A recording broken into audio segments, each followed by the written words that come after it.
نہیں، لیکن میں جانتی ہوں کہ اس سے کوئی فرق نہیں پڑے گا۔ ہوگا وہی کچھ جو میرے گھر والے چاہیں گے، پھر میرے پاس انکار کی کوئی وجہ بھی نہیں ہوگی۔ ممی ممی ڈیڈی کوئی ٹھوس وجہ مانگیں گے تو میں کیا کہوں گی؟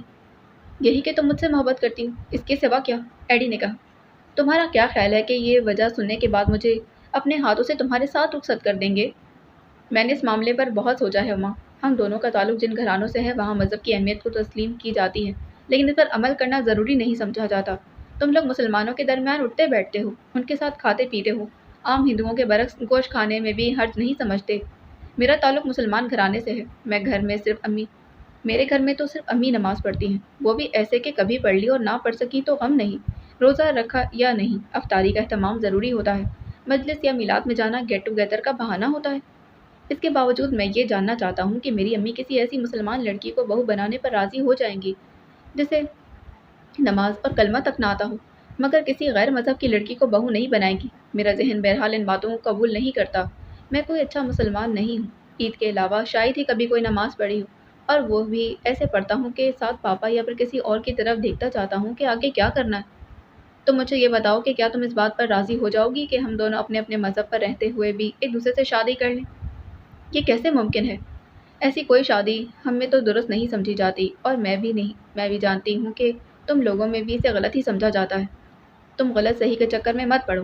نہ تم کوئی سیدھی سچی ہندو ہو اور نہ ہی میں کوئی سیدھا سچا مسلمان۔ جب ہم عام روزمرہ کاموں میں اپنے مذہب کو چھوڑ چکے ہیں تو شادی کے معاملے میں ایسا کیوں چاہتے ہیں؟ اما خاموش کھڑی چاند کی مدھم روشنی میں ایڈی کو دیکھتی رہی۔ چپ کیوں ہو؟ مگر ہمارے گھر والے کیسے راضی ہوں گے؟ ہم نے محبت گھر والوں سے لائسنس لے کر شروع کی تھی۔ جب اس وقت ہم نے گھر والوں کے متعلق نہیں سوچا، انہیں اہمیت نہیں دی، تو آج ان کے بغیر فیصلہ لینے میں کیا حرج ہے؟ جو کچھ ایڈی کہہ رہا تھا وہ ماں کے قیاس سے بھی باہر کی باتیں تھیں۔ تم سوچ لو ماں، میں تمہارے فیصلے کے بعد اپنے گھر والوں کو آگاہ کر دوں گا۔ اگر انہوں نے اعتراض نہ کیا تو ٹھیک ہے، اور اگر وہ معترض ہوئے تو مجھے پرواہ نہیں، مگر ہر چیز سے پہلے مجھے تمہارے فیصلے کی ضرورت ہے۔ ہاں کہو یا نہیں، مجھے پتہ ضرور دینا۔ وہ دونوں گیلری میں آئے تو ماں گمسم سی تھی۔ ایڈی اپنے کام میں مصروف ہو گیا۔ کافی لڑائی جھگڑے کے بعد انہیں گیلری میں ڈسپلے کی اجازت مل گئی تھی، اور اب وہ چاروں گیلری میں اپنے حصے کی ڈیکوریشن کر رہے تھے۔ ماں بانو اور نیہا نے اما کی کیفیت میں تبدیلی محسوس کی تھی، لیکن اسے کچھ کہا نہیں۔ وہ ان کے ساتھ مدد کروانے میں مصروف تھی۔ اچانک نیہا کو خیال آیا، اما، ہم نے رات دیر تک باہر رہنے کی اجازت نہیں لی تھی۔ ہاں، اس نے غیر حاضر دماغی سے کہا۔ خیر فائن ہی ہوگا نا، دے دینا، سب کو پتہ ہے تم لوگ کالج میں ہو، ماں بانو نے کہا۔ بانو، اگر ممکن ہو تو آج کالج کی بجائے تمہاری طرف رات گزار لوں، اما نے اچانک پوچھا۔ اوہ شیور، یہ بھی کوئی کہنے کی بات ہے۔ تم ایسا کرو کہ فون کر کے ہاسٹل میں اطلاع کر دو، فارغ ہو کر گھر چلے جائیں گے۔ بلکہ نیہا تم بھی آج ہمارے ساتھ ہی چلو، ماں بانو نے کہا۔ میرا ٹیلی کارڈ ختم ہو گیا ہے، نیہا بولی تھی۔ یہ مجھ سے لے لو، جیمس نے اپنا ٹیلی کارڈ اسے تھمایا۔ وہ سب پھر کام میں مصروف ہو گئے۔ 12 بجے کے قریب عبداللہ ماں بانو کے پاس آیا تھا۔ بہت دیر ہو گئی ہے بانو، تم لوگ اب گھر جاؤ۔ لیکن ابھی تو اتنا کام رہتا ہے، ایسے کیسے چلی جاؤں؟ ماں بانو نے کہا۔ کام ہوتا رہے گا، بس تم جاؤ۔ وہ مصر رہا۔ میری تسلی کیسے ہوگی؟ میری جان سولی پر اٹکی رہے گی۔ وہ متذبذب تھی۔ صبح ہوگی تو تسلی ہو جائے گی، تم اس وقت گھر نہ پہنچی تو میری تسلی نہیں ہوگی۔ وہ خاموش ہو گئی۔ اسے علم تھا کہ اب عبداللہ اسے گھر بھجوا کر ہی دم لے گا۔ میرا ڈرائیور تم لوگوں کو چھوڑ آئے گا، پھر بھی میں فون کر کے پتہ کر لوں گا۔ میرا بہت کام ہے، ورنہ میں ہی تمہیں ڈراپ کر دیتا۔ ایک شرط پر جاؤں گی، ماں بانو نے کہا۔ بولو۔ فارغ ہو کر تم مجھے رنگ کرو گے، چاہے کتنا ہی وقت ہو جائے۔ مجھے ساری رات نیند نہیں آئے گی، اور میں فون سرہانے رکھ کر سوں گی۔ وہ مسکرایا۔ جو حکم۔ جب سے وہ لوگ پرانے گھر سے یہاں شفٹ ہوئے تھے، اماں نے ماں بانوں پر پابندیاں بھی کچھ کم کر دی تھیں۔ ایک تو ماحول بدل گیا تھا، اور وہاں کے برعکس یہاں کسی کو ایک دوسرے کی ٹو لینے کی عادت بھی نہیں تھی۔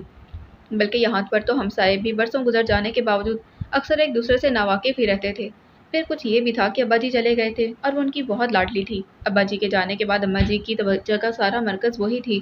کبھی امریکہ سے ابا جی کا فون آتا تو وہ انہیں بطور خاص تاکید کرتے تھے کہ ماں بانو ایک لمحے کے لیے بھی دکھی اور افسردہ نہ ہو، اسے جس چیز کی خواہش ہو وہ اسی وقت پوری کر دی جائے۔ اماں خود بھی اس کی دشمن تو نہیں تھی، وہ ان کی اکلوتی اولاد تھی اور انہیں اس سے کوئی کم محبت تو نہیں تھی۔ اب ماحول بدلا تو اماں کو احساس ہوا کہ ماں بانو کا ذہن اس کے ابا جی نے اس نئے ماحول کے مطابق ڈھالا تھا۔ وہ یہاں آ کر خوش تھی، اس کی سوچیں، اس کا انداز نشست اور برخاست یہاں کے ماحول سے مطابقت رکھتے تھے۔ اماں اسے خوش دیکھ کر خوش تھیں۔ وہ سارا دن اپنے کام میں مصروف رہتی تھی۔ صبح کالج، واپسی پر کھانا کھا کر کچھ دیر آرام کرتی،